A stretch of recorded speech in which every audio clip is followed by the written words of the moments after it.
Je vous avais fait une promesse dans la précédente vidéo. Cette promesse était que vous n'auriez pas mon bilan lecture 2024 au mois d'avril, comme l'année passée. On est au mois de mars, alors c'est vrai que c'est vraiment très tard pour avoir un bilan lecture, mais c'est toujours plus tôt que l'an passé. L'un dans l'autre, je fais des progrès et je tiens mes engagements, sachez-le. Avant de passer à proprement parler à mon bilan lecture, j'avais 2-3 petites annonces à vous faire, 2-3 choses à vous dire. La première étant que petit à petit, je vais quitter Instagram pour les personnes qui m'y suivent. Mon compte personnel Les Yeux Pairs va être... il va mourir. Voilà, j'ai commencé déjà à tout mettre en archive. Si vous souhaitez continuer à me suivre de manière plus quotidienne que sur YouTube, n'hésitez pas à vous abonner à la chaîne Twitch Barocco Culture, n'hésitez pas aussi à me suivre sur Patreon et à vous abonner. C'est 5 € par mois sur Patreon et en échange vous avez des articles déjà. À Noël il y a eu tout le conte de Noël qui a été publié là-haut, donc il y a des choses que je continuerai d'écrire exclusivement pour Patreon. Et surtout maintenant les vlogs de la chaîne Les Yeux Pairs vont partir en fait sur Patreon. Si vous voulez continuer à voir ma petite vie au quotidien, il faudra aller sur Patreon. Voilà. Pour l'instant, je laisse le seul abonnement à 5 € par mois, mais ensuite en fonction de comment tout ça va évoluer, du temps que j'aurai à y accorder, il y a des choses qui vont changer aussi là-haut, donc n'hésitez pas à me suivre dès maintenant pour avoir un tarif préférentiel dans l'avenir. Merci aux personnes qui m'ont soutenue et me soutiennent via la plateforme Ko-fi, c'est extrêmement important. Et là j'ai effectué une commande de livres pour la chaîne, le podcast, et sans votre soutien je n'aurais pas pu le faire, puisque maintenant je n'achète plus mes livres que grâce à vos dons, à votre soutien, que ce soit sur Patreon, sur Ko-fi ou via la plateforme Twitch. Donc vraiment, si vous le pouvez et si vous le voulez, n'hésitez pas à me soutenir via ces plateformes. Je sais que vous entendez ça beaucoup, qu'on entend ça énormément, mais être créateur, créatrice de contenu par les temps qui courent, c'est délicat, d'autant plus quand à côté votre vrai métier c'est intermittente du spectacle. Et je ne vais pas vous faire tout un laïus sur ce qui se passe, mais ce qui se passe au niveau de la culture en France est extrêmement alarmant. Et je ne sais pas moi si je pourrais continuer à exercer mon métier l'année prochaine. Voilà, pour être tout à fait honnête avec vous, c'est pour ça que votre soutien compte d'autant plus à présent. 2024 a été une année, je l'ai redit, je le redis, a été une année extrêmement délicate et difficile sur plein de plans. Et forcément ça a impacté mes lectures. Donc quand j'ai dû faire la liste de 24 livres, puisque j'aime bien faire ces vidéos bilan avec le calendrier de l'Avent de Delphine Olympe sur Instagram. Alors elle fait ça tous les jours de décembre, elle publie un livre pour faire une rétrospective de son année. Moi je l'ai déjà fait en 2020, 2021, en 2022 je crois que je l'avais pas fait, mais en 2023 j'avais repris, et c'est aussi le format que je reprends cette année, où je reprends ces questions, ces thématiques pour vous proposer 24 livres qui ont fait mon année. Et cette année, je crois que j'ai tout juste lu 24 livres. Alors c'est rien, un chiffre, c'est rien, l'important c'est de faire des lectures qui nous font du bien, de pouvoir... voilà, je veux pas lire 100 livres dans l'année, je veux pas lire 80 livres, lire 50 livres j'aimerais bien, voilà, me dire un livre par semaine environ. C'était le rythme que j'avais au début de mon intermittence et c'est quelque chose que j'aimerais retrouver. Mais la vie s'est quand même vraiment intensifiée, il faut vraiment que j'accorde énormément de temps à mon travail pour pouvoir maintenir la tête hors de l'eau comme ça. Je suis une personne malade aussi et j'ai fini par accepter que lire me demandait aussi de l'énergie et que en fait juste quand ça n'allait pas et que j'étais pas obligée de me forcer à lire pour me dire non mais il faut que je tienne le rythme, je suis obligée de rien, même si tout ça m'attriste énormément parce que lire reste une de mes passions premières et mon premier moyen d'évasion. Donc pour 2025, souhaitez-moi un peu plus de lecture, c'est mal parti. Pour l'instant j'ai lu un livre depuis le début de l'année et j'entraîne un autre depuis 2 mois là. Mais c'est pas grave, je pense que ça va revenir là, les beaux jours, le fait que les jours rallongent, de me dire, de lâcher un peu prise aussi sur le reste. Ça va bien se passer. Le premier livre que j'ai lu en 2024, c'était L'enterrement des étoiles. Je n'ai plus l'auteur, je vous glisse la couverture quelque part. Ce livre, je m'en débarrasse parce que j'en avais terriblement envie. Je l'avais acheté, enfin mon amoureux, mon mari me l'avait offert aux Imaginales il y a longtemps, puisque ça fait longtemps que je ne suis pas allée aux Imaginales. Et ça avait été un coup de cœur de la maison d'édition chez Mnemos, et malheureusement, il y avait plein de bonnes idées, mais moi je suis passée à côté. Ça mélangeait réécriture christique, réécriture, il y avait du vampire dans tout ça, on était dans un univers, il y avait des comédiens, il y avait une troupe, enfin vraiment sur le papier il y avait tout pour me plaire à propos de cette lecture. Il y avait une belle langue, c'est vrai, mais je me suis vraiment ennuyée. Je trouvais que ça mélangeait peut-être aussi trop de choses, et vous voyez, aujourd'hui à plus d'1 an de lecture, il m'en reste très peu de choses, donc malheureusement ça l'a pas fait avec moi. J'ai le 2e livre de l'auteur dans ma palle que je compte lire pour ce printemps. Je n'ai plus le nom. Voilà, vraiment, je suis fatiguée. Je vous glisse l'image ici. Si vous avez lu les 2 ouvrages ou si vous avez lu son second, n'hésitez pas à me faire des retours pour savoir si je vais passer un moment de lecture similaire à celui que j'ai passé à l'enterrement pour des étoiles. Voilà. Question numéro 2, le livre que j'attendais le plus en 2024, c'était Fleur d'épine de Sandy Ruperti chez Magic Mirror. C'est une réécriture de La Belle au bois dormant. Vous allez avoir plein de Magic Mirror pendant la vidéo, je vous spoil direct. Magic Mirror, c'est une maison d'édition qui est chère à mon cœur parce que la chaîne avait tout juste 1 année quand Magic Mirror a été créé, et l'algorithme Facebook à l'époque a fait que je suis tombée sur le premier post de Magic Mirror qui cherchait des partenaires de lecture, et j'ai été une des premières personnes à recevoir les livres Magic Mirror. J'avais même été interviewer Sandy à l'époque, et donc voir aujourd'hui tout le chemin qu'elle a parcouru avec sa maison d'édition et en sortant son premier livre là-haut, ben voilà, ça m'a fait quelque chose et je l'attendais. La Belle au bois dormant, c'est pas forcément mon conte préféré, mais en tout cas en termes de ce qui a été fait de La Belle au bois dormant, les adaptations de La Belle au bois dormant sont des choses que j'aime beaucoup, que ce soit le dessin animé Disney, le ballet de Tchaïkovski, même Maléfique, j'avoue, moi j'aime bien. Donc voilà, j'avais vraiment hâte de savoir ce que Sandy allait faire de La Belle au bois dormant. Et ici on suit le personnage d'Ariane, qui est la sœur du héros qui doit réveiller la princesse Talisandra. Ça y est, cela fait 100 ans qu'elle est endormie dans son palais, et il a été formé toute sa vie à cette quête, à retrouver la princesse endormie pour sauver les royaumes qui se déchirent depuis. Et Ariane, sa jeune sœur, elle refuse son statut de princesse et en fait elle part, et ce sont des choses que j'aime beaucoup. Moi ça m'a rappelé tous les dessins animés de mon enfance que j'aimais bien, avec le côté princesse un peu subversive.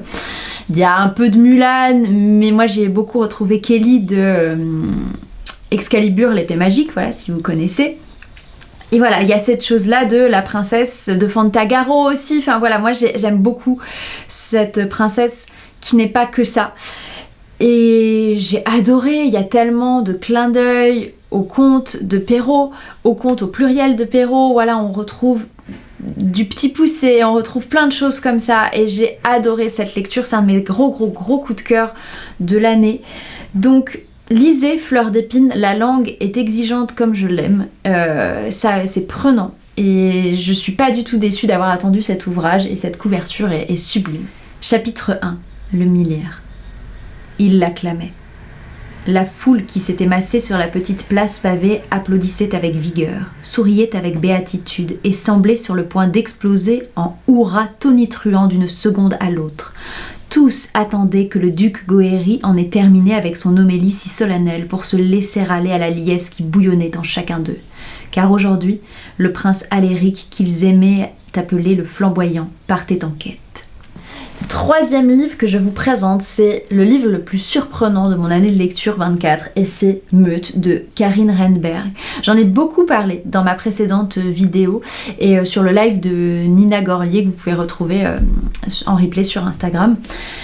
Meute de Karine Rehnberg, c'est une histoire de loup-garou. Moi je suis pas loup-garou, je suis team vampire, même si j'ai fait quand même un épisode de podcast autour des loups-garous cet automne. Je vous laisse l'épisode quelque part dans l'écran.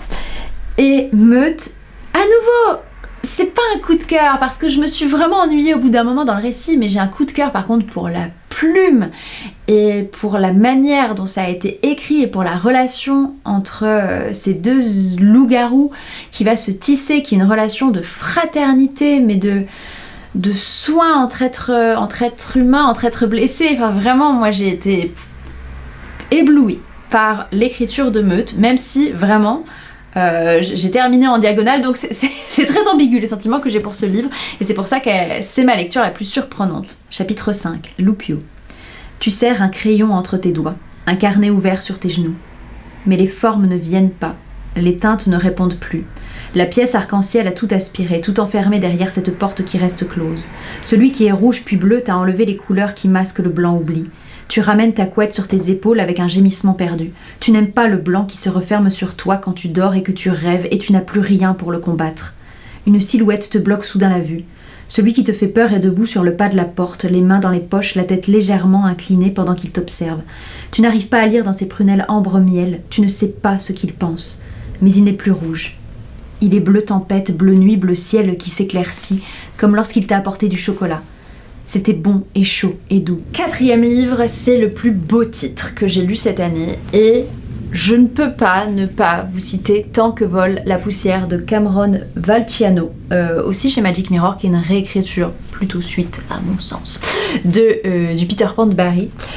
Vraiment, ce titre Tant que vole la poussière me hantait depuis des années, depuis la sortie du livre en 2020. Je trouve que c'est très beau, que c'est très imagé, c'est un good title, comme on dit dans Shakespeare in Love. I have a new one nearly finished and better. The Massacre at Paris. Good title. Yours? Romeo and Ethel, the pirate's daughter. Pour les personnes qui ont la référence, mais vraiment, ce titre est très évocateur et extrêmement bien choisi. Chapitre 1, l'espoir apparaît. Wendy Moira Angela Wilde, née Darling, se réveilla en sueur, étranglée par l'angoisse.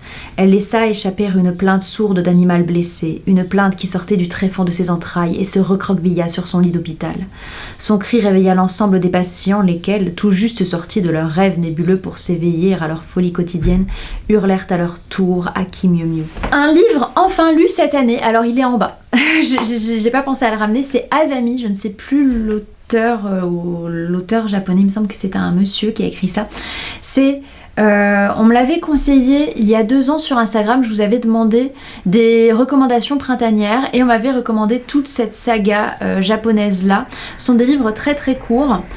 Et c'est vrai que Asami, voilà, j'étais plongée avec cet homme et en fait cet homme qui est marié va retrouver un amour d'enfance et qui était très mystérieuse, qu'il a perdu de vue. J'avais adoré il y a quelques années le printemps japonais organisé par Antastasia et c'est vrai que depuis, j'ai pas eu cette curiosité, cette impulsion de lire de la littérature japonaise, mais là le printemps revient, donc je me dis que je vais pouvoir continuer cette saga de 5 livres. Je ne sais même pas si on suit les mêmes personnages ou si plutôt on est dans la même ville, enfin voilà, mais ce sont des livres d'ambiance japonaise. Le livre le plus émouvant que j'ai lu cette année, bien sûr, c'est La Mélodie des limbes de Nina Gorlier. Je vous en ai parlé aussi la dernière fois, il me semble, pour ma vidéo bilan du Pumpkin.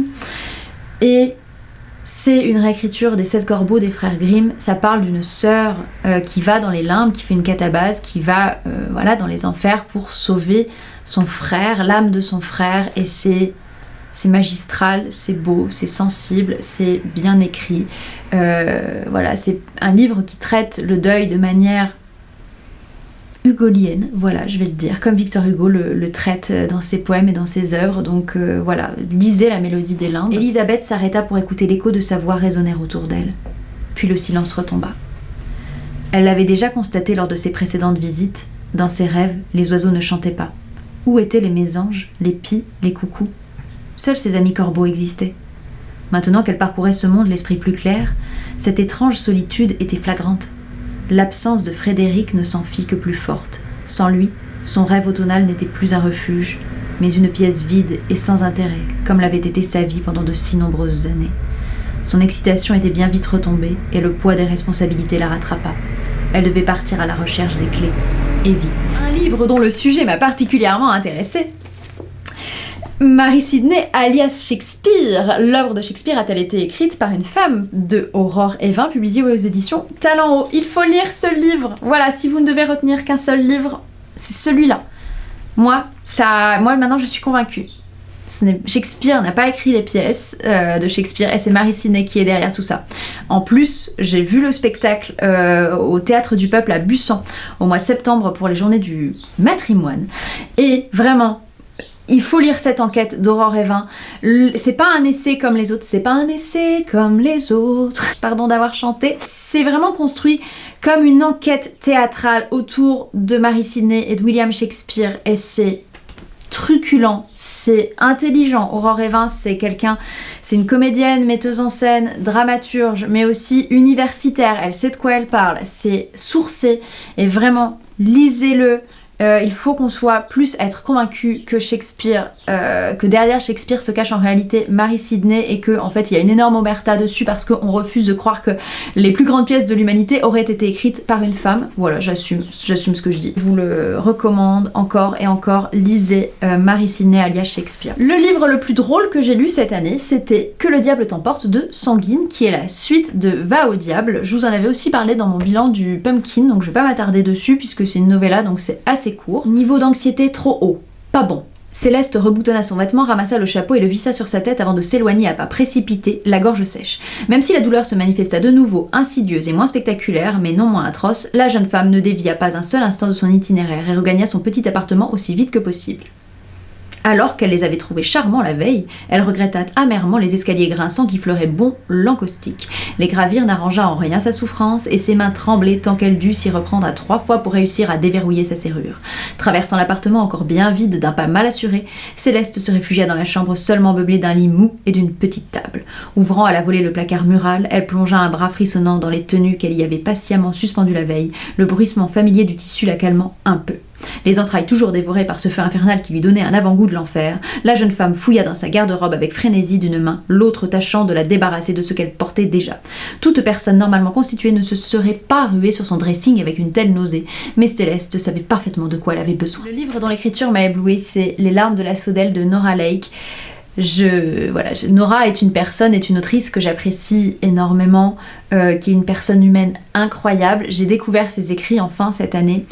Et Les larmes de l'asphodèle, je lui ai envoyé comme message que pour moi, c'était au-dessus du Circé de Madeline Miller et c'était au-dessus de l'Odyssée de Pénélope de Margaret Atwood parce que dans ce livre qui est une réécriture du mythe d'Orphée et d'Eurydice, où le personnage de Perséphone est extrêmement présent, où la relation Hadès-Perséphone n'est pas tordue comme d'un grand nombre de ces réécritures aujourd'hui.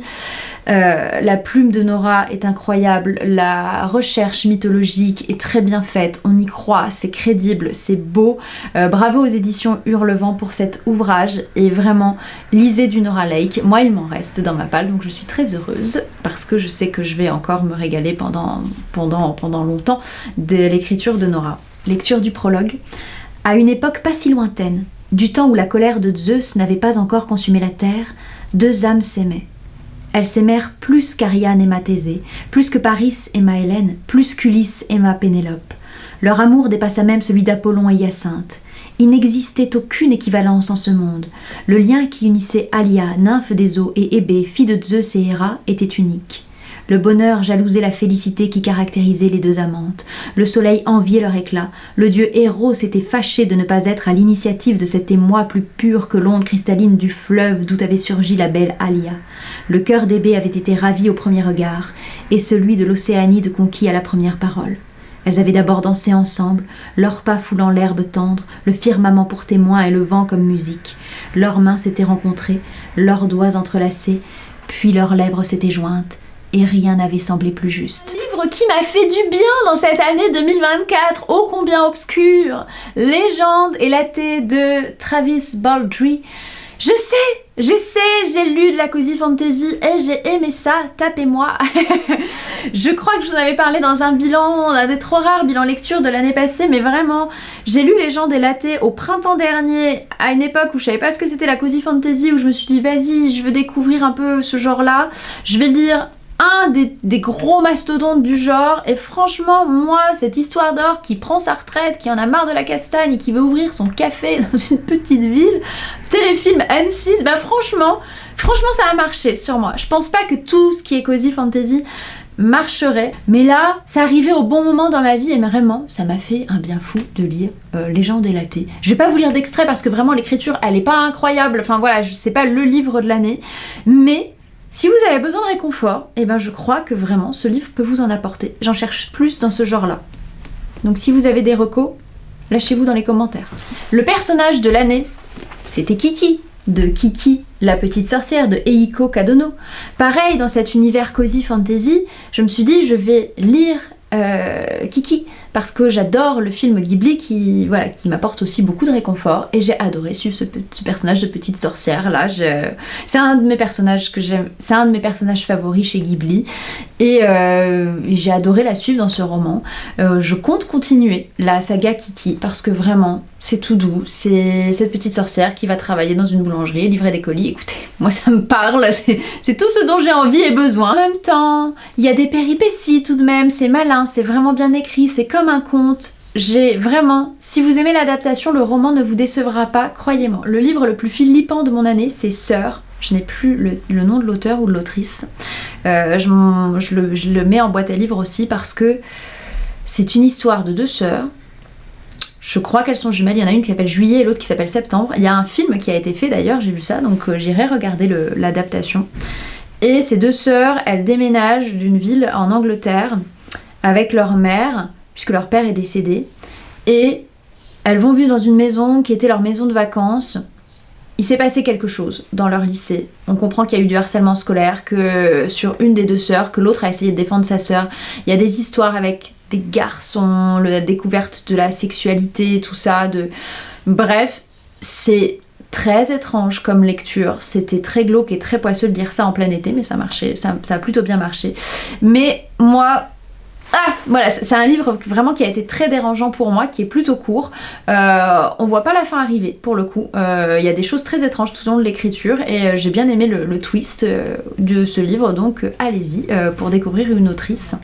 Mon concours cette année, je le décerne à Conversation avec la mort de Léa Silol. J'avais adoré La Sève et le Givre de Léa Silol.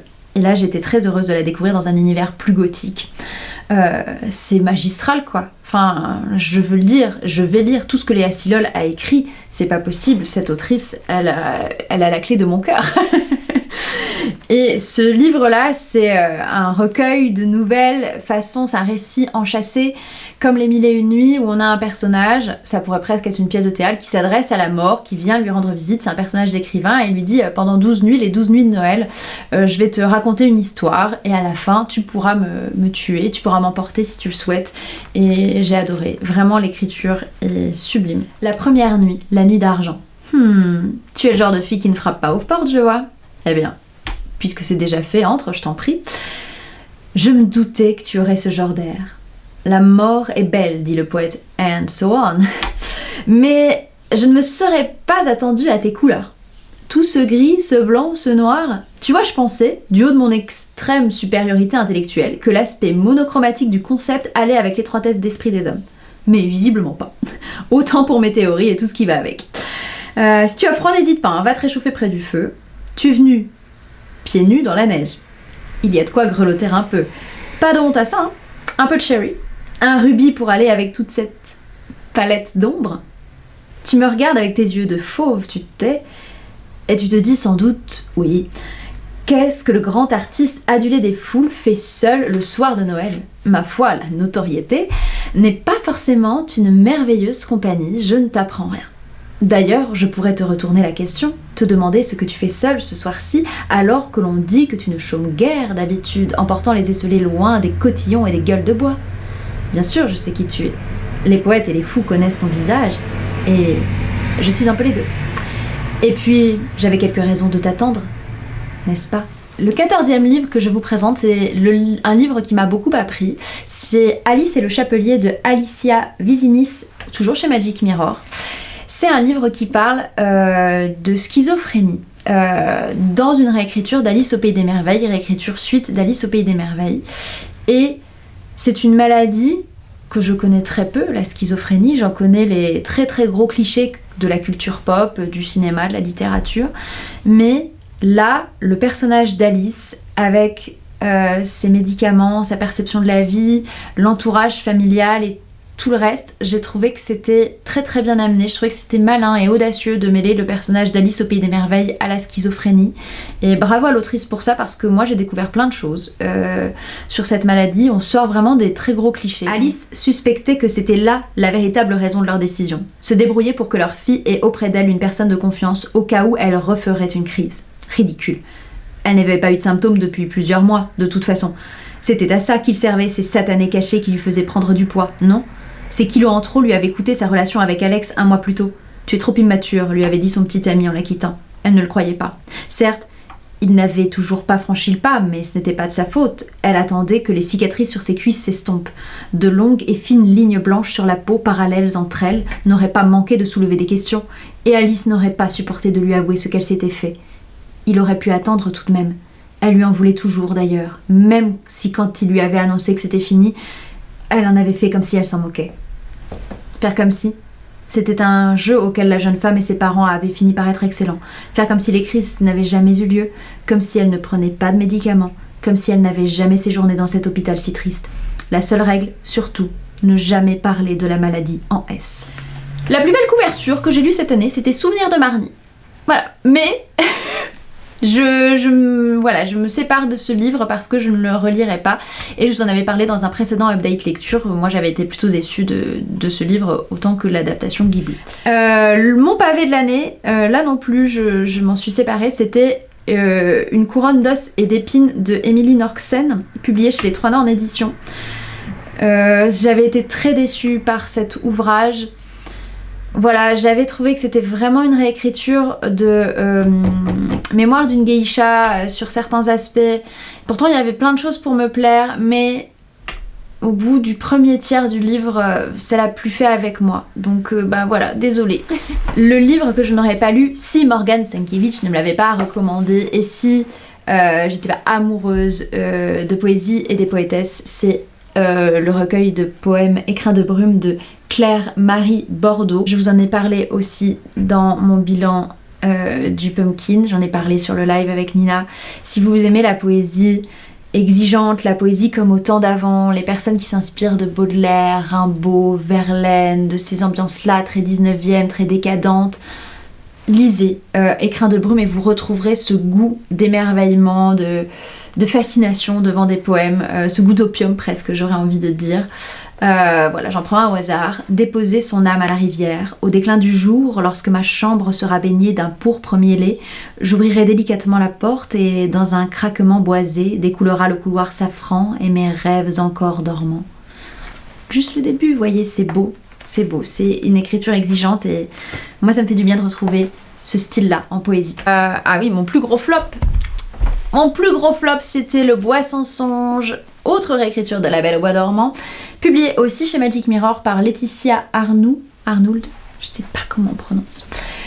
Et bien écoutez, c'est un gros flop pour moi que cette réécriture de La Belle au Bois dormant. Pourtant il y avait plein de bons éléments, mais en fait, je comprends pas l'envie de toujours mettre de la romance en avant, des enemies to lovers, tout ça. Moi, c'est pas mon délire.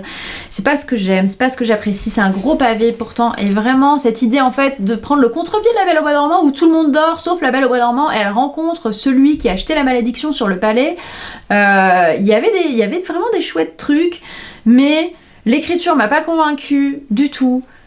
Et les personnages non plus, leur relation, leur romance non plus. Moi j'en peux plus de toute cette romance là et j'aimerais un peu des auteurs et autrices qui prennent le contre-pied de cette romance et que peut-être il peut y avoir de la romance dans des récits, dans des réécritures de contes, mais on peut l'imaginer autrement. Et là pour moi ça a pas matché, désolé. Un livre qui donne envie de voyage, Enchantement par Orson Scott Card, qui est aussi une réécriture de La Belle au Bois dormant, avec le mythe de Baba Yaga. Moi, rien que ce résumé-là, j'étais sûre que ça allait me parler. Et écoutez, ça l'a fait. Moi, vraiment, ce livre-là, au printemps dernier, je me mettais dedans et je m'évadais complètement. Je partais en voyage dans le temps avec le héros de cette histoire. Ici, la belle endormie, elle est au milieu d'un fossé dans les bois. Il y a un ours qui tourne autour et le héros tombe sur cette belle endormie quand il est enfant. Elle le fascine dans les forêts en Ukraine et puis il est obligé de s'exiler parce qu'il y a la guerre froide, tout ça. Enfin, il part aux États-Unis et Il fait des études sur les contes russes, donc il est obligé de revenir dans le pays où il est né. Et cette image de la belle endormie là dans la forêt avec cet ours qui tourne autour le hante. Il va vouloir réveiller cette jeune fille, cette jeune femme, et badaboum, voyage dans le temps. Voilà, je vous en dis vraiment pas plus. Il y a Baba Yaga dans tout ça, c'est trop bien, c'est hyper prenant. A priori, l'auteur est assez connu aussi dans ses récits de SF. Ses positions politiques, par contre, sont vraiment catastrophiques, si je puis me permettre. Mais moi, j'ai adoré ce récit et c'est une super réécriture de La Belle au bois dormant, pour le coup assez innovante. Donc voilà, lisez-le, ou attendez ma vidéo sur les réécritures de contes et notamment sur celle de La Belle au bois dormant. Voilà. Je tease. Le livre que je verrais bien adapté à l'écran, c'est Miranda de Nina Gorlier. C'est une novella parue au Chat Noir où on parle de Miranda, qui est un fantôme qui habite dans une maison et qui va tomber amoureuse de l'habitant de la maison qui arrive X années, X siècles plus tard. Et j'ai adoré cette novella. Et je pense qu'à l'écran, mais ça ferait un super film d'ambiance, de suspense, de thriller, de fantôme, ou pourquoi pas même une série si on développe un peu, mais vraiment cette ambiance là pour Halloween, Samhain, vraiment Miranda, il faut que ce soit adapté à l'écran. En cette fin d'après-midi, maman quitta la maison en m'oubliant derrière elle. Je l'observais debout derrière la grille. Elle me paraissait si frêle, elle qui d'habitude emplissait l'espace de son aura aussi lourde qu'un orage. Ces derniers jours, elle avait rapetissé, la figure blême, son sourire oublié. La lassitude l'avait vieillie, et du jour au lendemain, j'avais eu peine à la reconnaître. Cela n'avait aucune importance, même flétrie et racornie, pour moi, elle resterait toujours maman. Avant de s'installer dans le fiacre, elle hésita. Ses yeux boursouflés tracèrent un arc de cercle, parcourant l'étendue du jardin, s'attardant sur la demeure en son centre. Pendant un bref instant, son regard sanglotant croisa le mien. Pas même une seconde, un simple égarement de son attention, sûrement trop peu pour me reconnaître. Je collai mon front contre les barres humides avant de trouver le courage de la rejoindre. J'aurais voulu lui demander si elle pouvait me pardonner. Mais alors que je la voyais partir, les mains crispées autour des barreaux fraîchement peints, je n'arrivais plus à me rappeler pourquoi. Le visage de maman disparut derrière la portière. Un claquement retentit, les chevaux s'ébrouèrent et le fiacre commença à s'éloigner. Mes mains serrèrent si fortement la grille que la jointure de mes doigts en blêmit. Je n'avais plus qu'à rester là. Quand je laissai couler mes paumes le long du métal, elles restèrent transies de froid. En contraste avec mon toucher glacial, tout autour de moi brûlait.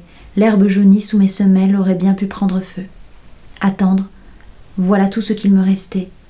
Alors j'attendis. Le livre le plus addictif et mon plus gros coup de cœur de l'année, un coup de cœur intersidéral, c'est Les voleurs d'innocence de Sarah et Walker. Pareil, je vous en ai parlé dans mon update lecture de cet été. Un livre fantastique, vraiment au sens premier fantastique du terme, c'est-à-dire qu'à la fin on ne sait pas s'il y a des éléments surnaturels dans cette histoire ou si tout est réel.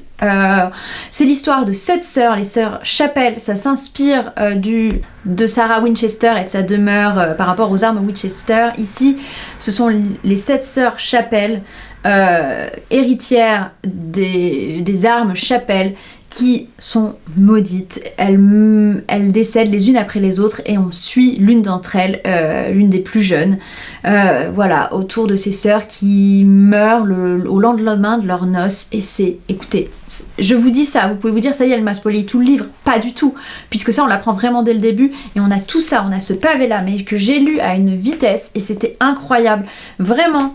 Ça, c'est un livre fantastique comme on n'en fait plus. Et arrêtez de dire que c'est du fantastique quand c'est de l'urban fantasy, quoi. Mince, c'est pas ça. Non, ça c'est du vrai fantastique. À la fin, on ne sait pas. Et moi j'aime bien, comme dans La Morte amoureuse, comme dans là, comme dans toutes ces nouvelles-là, qu'on ne sache pas si c'est réel ou surnaturel. Et ben moi ça me convient, c'est parfait, c'est tout le long du XXe siècle. Voilà, j'adore ça. C'est LGBTQIA+, en plus, enfin vraiment, c'est le livre de l'année 2024 pour moi. Et c'est un livre que j'aimerais relire vraiment, mais il est un peu long. Et j'ai d'autres lectures, j'ai plein d'autres livres qui m'attendent.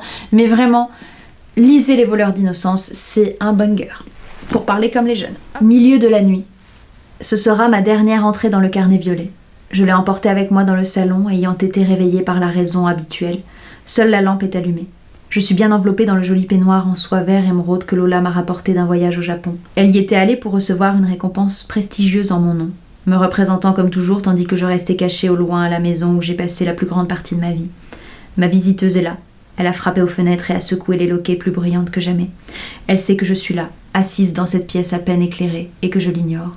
Je suis à l'intérieur et elle est dehors. Il en est ainsi depuis longtemps. Le livre que j'ai envie d'offrir à tout le monde et que j'ai offert à tout le monde cette année, et que je me suis offert beaucoup d'exemplaires cette année, c'est Du thé pour les fantômes de Chris Bulkiewicz. C'était mon plus gros coup de cœur de 2023. Je l'ai relu en 2024, on l'a lu avec mon mari à voix haute. Il m'avait offert l'année dernière pour la Saint-Valentin un format, le grand format papier, parce que je l'avais écouté en version audio. Et voilà, on l'a lu ensemble et pareil, il a énormément apprécié cette lecture.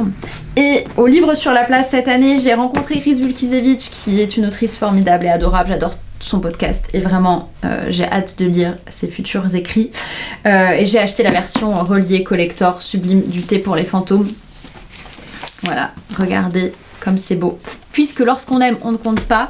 Là, en début d'année 25, est sorti Du thé pour les fantômes au format poche et je vais pouvoir le lire au format poche et annoter et faire plein de choses dedans. Donc celui-là, je le relirai cet été et je pense que je vais lire Du thé pour les fantômes une fois par an. Tellement c'est un des livres qui est rentré dans mon top 10 de toute ma vie. Voilà, il est avec Victor Hugo et Antoine de Saint-Exupéry, ce roman, pour vous dire. Donc si vous n'avez toujours pas lu Du thé pour les fantômes, allez-y, vous avez le choix entre les formats. Voilà, vous pouvez pas dire « Ah, moi j'aime bien quand c'est des beaux livres avec du gespage et une couverture dure et reliée. » Voilà, vous l'avez. Vous pouvez pas dire « Ah, moi j'aime bien quand c'est du format poche. » Là, vous l'avez aussi. Vous pouvez pas dire « Ah, moi j'aime que quand c'est de l'audio. » Et ben il est là aussi, il est lu par une comédienne incroyable. Donc voilà, ma propagande du thé pour les fantômes continue et ne s'arrêtera pas. Le salon des étranges thés. Faut pas croire ce qu'on voit, c'est de la connerie à tous les coups. Non, faut croire ce qu'on regarde. Et je ne parle pas de regarder le 20h ou s'il reste du lait. Je parle de regarder avec cette chose que vous avez au fond des yeux, derrière. Celle qui vous donne des idées et des histoires et des envies de falaises et de vent. Vraiment, il faut pas croire tout ce qu'on voit. C'est comme la patronne derrière sa caisse. En la voyant, on se dit « c'est une sorcière ». Bon, ça je vous l'accorde, on fait difficilement plus sorcière. Manque plus que la pomme rouge et on se croirait chez Blanche-Neige. Mais en vérité, quand on la connaît, elle n'est pas si vilaine. La plus gentille personne de Nice même. Enfin, je ne le dis pas trop fort. Si elle m'entend, je vais me faire virer du salon. Alors oui, les chaises ont l'air vides, mais regardez mieux. Les théières, d'après vous, elles montent et descendent toutes seules. Et les tasses, elles sont bues comme ça, par évaporation. Allons, un peu de sérieux. Ce sont les fantômes, bien sûr. Les fantômes de Nice qui se servent le thé et se le boivent. Un prix littéraire lu cette année. J'ai lu Pauvre créature de Alasdair Gray, juste avant de voir le film de Lanthimos, je sais plus le nom de ce réalisateur, voilà, film pour lequel Emma Stone, oui, a eu l'Oscar l'an passé. Alors je ne sais plus ce livre, quel prix il a eu, mais il a eu un prix, parce que j'avais fait mes recherches. C'est un livre, écoutez, moi j'ai préféré le livre au film parce que je trouve que ce livre qui est une réécriture féministe de Frankenstein de Mary Shelley, enfin féminine et féministe, vraiment le film, il y a quand même pas mal de male gaze dessus, même si j'ai beaucoup aimé l'expérience cinématographique et tout, mais quand même le livre va beaucoup plus loin et donne la parole à Bella Baxter. On a un jeune homme qui étudie la médecine, il me semble-t-il, et un de ses professeurs qui est pas très beau, qui est étrange, qui a une sonde, enfin voilà, qui est un personnage très dérangeant, un peu Quasimodo quoi dans l'idée, un peu monstrueux de corps et d'esprit, lui dit au bout d'un moment qu'il a créé une femme parfaite. Voilà, il s'est créé sa femme parfaite. On a un peu un côté Pygmalion aussi. Il a repêché une suicidée et cette femme en fait était enceinte et il a donné le cerveau du fœtus à la femme adulte et donc la femme adulte, le corps de la femme adulte a un esprit d'enfant et ça donne Bella Baxter et notre narrateur voilà, va développer des sentiments pour cette jeune fille qui va s'enfuir et qui va partir à la recherche d'elle-même et tout. Et dans le film, il s'est beaucoup tourné autour de la sexualité de Bella Baxter. Dans le livre, pas tant que ça. J'ai trouvé vraiment que c'était beaucoup plus intéressant que ça. Ça part de son développement de l'esprit, du regard des hommes autour d'elle, du fait que les hommes aient idéalise cette créature ingénue du fait que voilà, elle a un corps de femme formée et adulte, on peut entre guillemets faire ce qu'on veut avec, mais elle a un esprit d'enfant hyper docile et hyper candide, donc on peut vraiment se faire plaisir quoi, et ça va beaucoup plus loin que ça dans le livre, et on a à la fin toute l'histoire du point de vue de Bella Baxter, et ça fait un plot twist formidable à ce récit. Donc lisez-le, j'avais adoré cette lecture et je vous l'avais recommandé, me semble-t-il, dans ma vidéo autour de la reading list de The Tortured Poets Department de Taylor Swift. Voilà. 5. La création de Bella Baxter. C'est il y a un an, peu après notre dispute, qu'on m'a appelé pour examiner le corps que vous connaissez sous la forme de Bella. Geddes a vu une jeune femme qui grimpait sur le parapet du pont suspendu qui se trouve près de chez lui. Elle n'a pas sauté comme la plupart des suicidés. Elle s'est jetée la tête la première comme un vrai plongeur, mais en expirant l'air de ses poumons au lieu de l'inspirer, car elle n'est pas remontée vivante à la surface. En repêchant le corps, Geddes s'est aperçu qu'elle s'était attachée au poignet la courroie d'un réticule empli de cailloux. C'était donc un suicide singulièrement résolu, et commis par une personne qui désirait être oubliée. Les poches de ses vêtements discrètement à la mode étaient vides, et elle avait soigneusement coupé dans les doublures de sa robe et dans sa lingerie les endroits où les femmes des classes aisées font broder leurs noms ou leurs initiales. Il n'y avait pas de rigidité cadavérique, le corps était encore tiède à mon arrivée. J'ai découvert qu'elle était enceinte et qu'elle avait au doigt la marque des bagues de fiançailles et de mariage qu'elle avait ôtées. Qu'en pensez-vous, McCandles? Le livre pour finir en beauté, c'est ma découverte de Magali Lefebvre avec La Captive de Dunkelstadt. Ici j'ai l'édition, la version de chez Noir d'Absinthe qui n'existe plus, mais le livre va reparaître prochainement, donc suivez Magali sur ses réseaux sociaux puisque elle nous annoncera très vite quelle maison d'édition a repris La Captive de Dunkelstadt. Et moi j'ai aimé parce que c'était dans la forêt noire, avec une inspiration des châteaux de Louis II de Bavière, avec une inspiration Dracula, des loups-garous, donc là j'étais moins emballée, mais version féministe de tout ça. Donc écoutez, avec une fin douce amère, c'est une très belle novella. Voilà, très belle découverte que cette autrice francophone. Je vous en lis un petit bout. Dunkelstadt, la ville sombre, portait bien mal son nom. Ses rues, tantôt pavées, tantôt de simples terres battues, se bordaient de maisonnettes aux murs blancs et aux toits élégants. Les toits, surtout, surprenaient le jeune homme, habitué aux lignes hautes et rectilignes des beaux quartiers parisiens. Ceux des maisons de Dunkelstadt, comme beaucoup de maisons traditionnelles de la forêt noire, étaient énormes et recouvraient les habitations de leurs triangles à la façon d'une graine recouverte d'une grosse coque de noix. L'ensemble formait un endroit douillet et donnait envie de pénétrer dans les bâtisses pour y demeurer confortablement, l'hiver, lorsque le gel fend les pierres, que le verglas transforme les rues en étendues de glace traîtresse et que la neige recouvre tout de son épais manteau blanc. Tout en parcourant les rues d'un pas alerte, Émile repensa aux gravures qui illustraient le recueil de contes publiés par les frères Grimm, dont il avait acquis un exemplaire durant son voyage en Allemagne. Les récits qu'il reprenait l'avaient enchanté et, tout en déambulant dans ce village, il se sentait tel un des héros de ces histoires, en partance pour de nouvelles aventures, prêt à rencontrer quelques belles princesses victimes d'une malédiction qui n'attendaient que d'être sauvées. C'est tout pour cette très longue vidéo bilan lecture 2024. J'espère que ça vous aura intéressé tout de même si j'arrive après la bataille. Je vous souhaite vraiment de passer un très beau, bon et doux printemps. J'espère pouvoir revenir très vite avec de prochaines vidéos, de prochains contenus. On se retrouve en tout cas le vendredi 7 mars sur Twitch à 19 h pour parler de l'internet, de ce que je vais y faire, de comment ça va se passer, de comment vous vous sentez aussi par rapport à tout ça. Bon, n'hésitez pas à commenter, à liker et à aller me soutenir ou sur Patreon ou sur Ko-fi si mon contenu vous plaît. Je vous dis à très bientôt pour de prochaines vidéos et je vous remercie d'avoir regardé celle-ci.